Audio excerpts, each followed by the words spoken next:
दुनिया भर की 10 अजीब शादी की रस्में जो आपको चौंका देंगी। नंबर 10, एक ऐसा रिवाज है जिसके बारे में आपने आज से पहले कभी नहीं सुना होगा। इसमें जो दूल्हा होता है वह दुल्हन के पैर पर लगी एक रिबन को अपने मुंह से बाहर निकालता है, जो देखने में बहुत ही ज्यादा ऑकवर्ड लगता है। लेकिन यह रिवाज आज भी चल रही है क्या?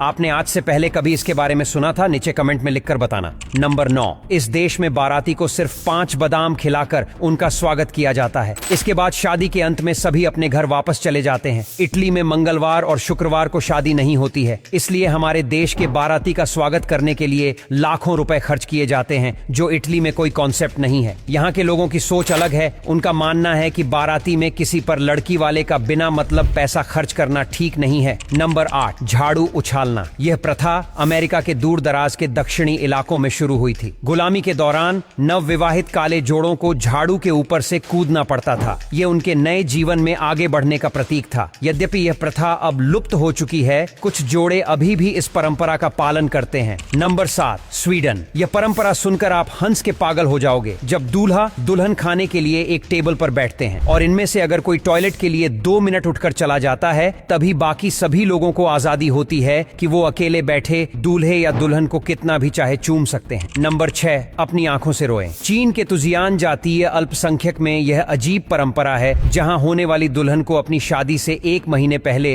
हर दिन 1 घंटे के लिए रोना शुरू करना होता है। दुल्हन के परिवार की कई महिलाओं को भी रोने के लिए प्रोत्साहित किया जाता है, लेकिन वे बाद में ही इसमें शामिल हो सकती हैं। उदाहरण के लिए, इस कठिन परीक्षा के 10 दिन बाद माँ भी शामिल होती है और 20 दिन बाद दादी भी ऐसा ही करती हैं। क्यों? इसे खुशी की अभिव्यक्ति माना जाता है, क्योंकि महिलाएं अलग अलग स्वरों में रोती हैं, जिससे यह एक प्रकार का गीत बन जाता है। नंबर 5, मानव गलीचा। फ्रेंच पोलिनेशिया के मार्केसास द्वीप पर विवाह समाप्त होने के बाद दुल्हन के रिश्तेदारों को एक दूसरे के पास लेटना पड़ता है और गंदगी में चेहरा नीचे करना पड़ता है। फिर दूल्हा और दुल्हन से उम्मीद की जाती है कि वे किसी प्रकार के मानव गलीचे की तरह उनके ऊपर चलें। यह एक तरह का पागलपन है, क्या नहीं? इसके लिए कौन स्वेच्छा से काम करेगा? शायद आप इसके लिए अपने सबसे अच्छे कपड़े नहीं पहनेंगे। नंबर 4, दुल्हन का अपहरण। यहाँ एक पूरी तरह से गड़बड़ परंपरा है। किर्गिस्तान और कजाकिस्तान में लोग क्यजला कांचू की परंपरा को बहुत महत्व देते हैं। इसका अर्थ है एक युवा महिला को लेकर भाग जाना। इस परंपरा के अनुसार यदि कोई पुरुष उस महिला का बलपूर्वक या सहमति से अपहरण कर लेता है जिससे वह शादी करना चाहता है और उसे कम से कम 2-3 दिनों तक अपने पास रखता है, तो उसे उसकी पत्नी घोषित कर दिया जाएगा, बशर्ते वह दुपट्टा पहन ले। एक विवाहित महिला स्वीकृति के संकेत के रूप में।